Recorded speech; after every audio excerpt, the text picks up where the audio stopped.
হালাল ভাবে ধনী হতে চাইলে সকাল বিকাল একটি দোয়া 7 বার পড়বেন। এটা আমার কথা নয়, নবীজি সাল্লাল্লাহু আলাইহি সাল্লাম নিজে জানিয়ে দিয়েছেন। আবু দাউদ শরীফের 1555 নম্বর হাদিস, খুবই চমৎকার একটি হাদিস। নবীজি সাল্লাল্লাহু আলাইহি সাল্লাম একটি দোয়া শিক্ষা দিয়েছেন, যে দোয়ার মাধ্যমে একজন সাহাবী ধনী হয়েছেন। আপনি ঋণের বোঝা জর্জরিত আছেন, টেনশন, দুশ্চিন্তা, ডিপ্রেশন, ফ্রাস্ট্রেটেড পিপল যারা আছেন, অনেক দুশ্চিন্তা, দুশ্মনের দুশ্মনী, এবং অনেকে আপনার সাথে দুশ্মনী করে আপনাকে ক্ষতি করতে চায়, অথবা আপনি ঋণের বোঝা জর্জরিত হয়ে টেনশনে আছেন, এই একটি আমল করেন। সকালে 7 বার ফজরের নামাজের পরে পড়বেন এবং মাগরিবের পরে 7 বার পড়বেন। আল্লাহ পাক রব্বুল আলামিন আপনার সকল দুঃখ, কষ্ট, টেনশন এবং ঋণের বোঝা দূর করে আল্লাহ আপনাকে সম্পদের মালিক বানাবেন। এটা নবী সাল্লাল্লাহু আলাইহি ওয়াসাল্লাম নিজে বলে দিয়েছেন। আবু সাঈদ খুদরি রাদিয়াল্লাহু তাআলা থেকে হাদিসটি এসেছে, একবার নবীজি সাল্লাল্লাহু আলাইহি সাল্লাম মসজিদ নববীর পাশ দিয়ে হেঁটে যাচ্ছেন। এমন সময় দেখেন আবু উমামা রাদিয়াল্লাহু তাআলা তিনি মসজিদে বসে বসে জিকির করতেছেন, আল্লাহর ইবাদত করতেছেন। নবীজি সাল্লাল্লাহু আলাইহি সাল্লাম ডাক দিয়ে বললেন, ইয়া আবা উমামা, ও আবু উমামা, তুমি এখন মসজিদে কেন? এখন তো নামাজের সময় নয়। আবু উমামা রাদিয়াল্লাহু তাআলা দাঁড়িয়ে বললেন, ইয়া রাসূলুল্লাহ, ইয়া হাবিবাল্লাহ, দুশ্চিন্তা, ঋণের বোঝা, টেনশন, এগুলো আমাকে মসজিদে নিয়ে আসছে।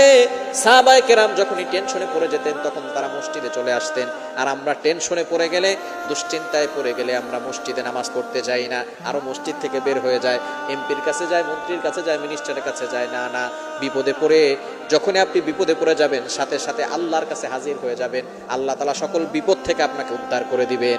আবু উমামা রাদিয়াল্লাহু তাআলা যখন এই কথা বলেছেন, নবী সাল্লাল্লাহু আলাইহি ওয়াসাল্লাম বললেন, ইয়া আবা উমামা, হে আবু উমামা, তোমাকে একটা আমলের কথা কি বলে দিব না, যে আমল করলে আল্লাহ পাক রব্বুল আলামিন তোমার দুশ্চিন্তা দূর করবেন, টেনশন দূর করবেন, তোমার ঋণের বোঝা দূর করবেন, ঋণ মুক্তির ব্যবস্থা করে দিবেন, এবং আল্লাহ তোমাকে সম্পদ দিবেন, এমন একটা দোয়ার কথা কি তোমাকে বলবো না? তখন সাহাবী বললেন, ইয়া রাসূলুল্লাহ, তাড়াতাড়ি বলেন, সেই দোয়াটার জন্যই তো আমি এখানে হাজির হয়ে গেছি। এবার রাসূল সাল্লাল্লাহু আলাইহি ওয়াসাল্লাম বলেছেন যে তুমি একটা দোয়া পড়বে, এই দোয়াটা ফজরের পরে 7 বার, মাগরিবের পরে 7 বার। এই সাহাবী আবু উমামা রাদিয়াল্লাহু তাআলা তিনি এই দোয়াটা পড়েছেন।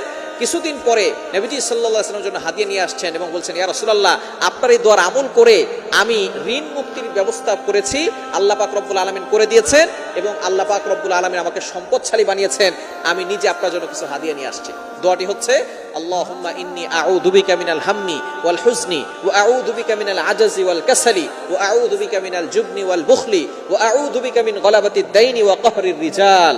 এটা বুখারী শরীফের ভিতরে একটা অন্য রায়াত আছে, আবু দাউদ শরীফের ভিতরে আসছে। আমি আবু দাউদের রিওয়ায়াতটি বলেছি।